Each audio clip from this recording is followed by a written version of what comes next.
I'd say ball, and if I say ball, it's a low dive to that ball.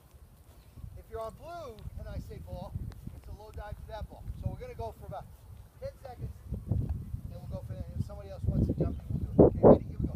Green, yellow, blue, yellow, green, blue, ball. Okay, back up. There you go, boys. No, back up. Red, ball. That's it. Don't dive up in the air on 1 second. Okay, so that's what I would do, and I would take, and I go back and forth with that, and here I'd work on the footwork, but I've already been there diving. Yes. Oh, you don't like them diving in the air? Huh? No, I don't want not for a low ball. Oh, you're not because going for that yet? if you go for it, if you try to rise yourself up for a low ball, I got news for you. It's going to go underneath you, and that's what we really want to get. And our key for a low dive, to me, our key to low dive is that near hand. And if that hand gets there behind the ball, you may need nothing else.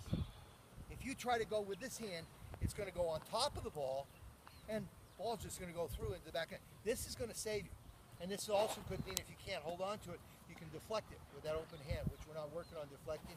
And the only other thing we do with our hands is we box it.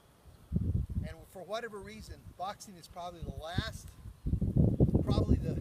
least used keeper is boxing. Yes. On the ground when we're going low, Yes. from that low position, you want that hand staying low. That hand staying low, right. And we're trying to get low. We're trying to get a good step here, and that gets us low here, and we're almost sliding on our side to get to the okay.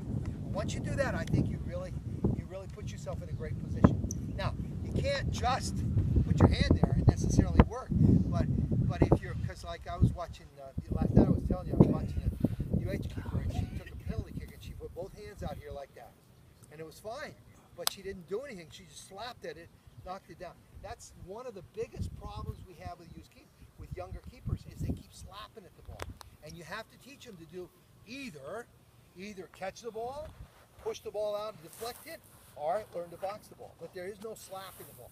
Slapping the ball usually is a nightmare. Yeah. Coaching something like this, you know how we talked about yesterday about overcoaching it, right? Yeah. How much do you stop it if you see those dives? You know, we went from progression here. How much do you stop a drill like this to correct that hand? I wouldn't stop this one. You wouldn't stop. No, because Okay. this one actually involves just concentration, fitness, back and forth.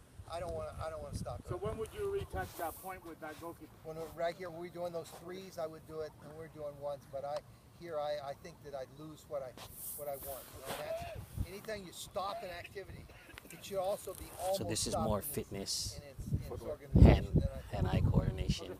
Okay, guys. Are you focusing All on right, the so we phone, got a the break. color, or whatever? Yeah. Okay. All right.